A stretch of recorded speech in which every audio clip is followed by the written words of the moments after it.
নমস্কার বন্ধুরা, আজকে আমি রুই মাছের ঝোল বানাবো। তার জন্য কড়াইতে তেল দিয়ে দিলাম। তেল গরম হয়ে গেছে, এবার লবণ হলুদ মাখানো মাছগুলোকে ছেড়ে দেবো। এক পিঠ ভাজা হয়ে গেছে, এবারে উল্টে দিচ্ছি। মাছগুলোকে লাল লাল করে ভেজে নিতে হবে। মাছ ভাজা হয়ে গেছে, তুলে দিচ্ছি। বাকি মাছগুলো দিয়ে দেবো। এটাও কিন্তু লাল লাল করে ভেজে নেবো। ফুলকপি কেটে ধুয়ে রেখেছিলাম, ফুলকপিটা ভেজে নেবো।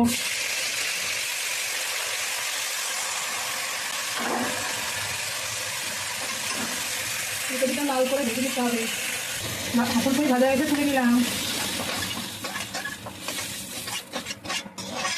দিয়ে দেবো, তেল দিয়ে দিলাম কড়াইতে। এবার ওই তেলের মধ্যে আলুগুলোকে আমি ছেড়ে দেবো। আলুগুলো ভেজে দেবো। আলুর মধ্যে অল্প পরিমাণ লবণ হলুদ দিয়ে এবার ভাজবো। আলু ভাজা হয়ে গেছে, তুলে নিচ্ছি। ওর মধ্যে একটা তেজপাতা, একটা শুকনো লঙ্কা, সামান্য জিরে ফোড়ন দিয়ে দিলাম। নাড়াচাড়া করে দেবো। এর মধ্যে বেটে রাখা আদা, কাঁচা লঙ্কা, জিরে আর 4-5 রসুন মশলা দিয়ে দিলাম।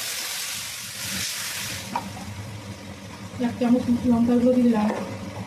পরিমাণ মতো লবণ, হলুদ,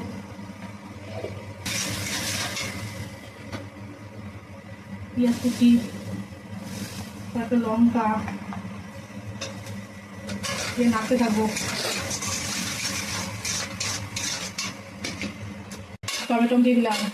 ফুলকপিটা দিয়ে দিলাম মশলার মধ্যে। মশলাটা কষানো হয়ে গেছে, নাড়াচাড়া করবো।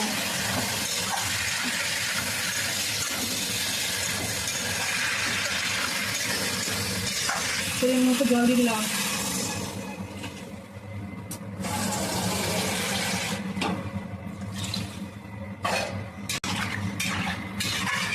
ঢেকে দিলাম।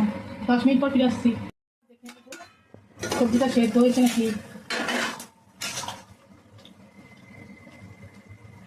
অল্প একটু হবে। ঝোল ফুটে গেছে, মাছগুলো দিয়ে দিলাম। লবণ আর ঝালটা চেক করে নেবেন। উপর থেকে ধনেপাতা কুচি দিয়ে দিলাম। আপনারা এইভাবে ফুলকপি দিয়ে আলু দিয়ে রুই মাছের বা কাতলা মাছ যে কোনো মাছ রান্না করে খাবেন, ভালো লাগবে। আমার রান্নাটি হয়ে গেছে। আমার রান্নাটি যদি আপনাদের ভালো লেগে থাকে তাহলে একটা লাইক ও শেয়ার আর সাবস্ক্রাইব করে দেবেন। নমস্কার বন্ধুরা, আজকে আমি রুই মাছের ঝোল বানাবো। তার জন্য কড়াইতে তেল দিয়ে দিলাম। তেল গরম হয়ে গেছে, এবার লবণ হলুদ মাখানো মাছগুলোকে ছেড়ে দেবো। এক পিঠ ভাজা হয়ে গেছে, এবারে উল্টে দিচ্ছি। মাছগুলোকে লাল লাল করে ভেজে নিতে হবে।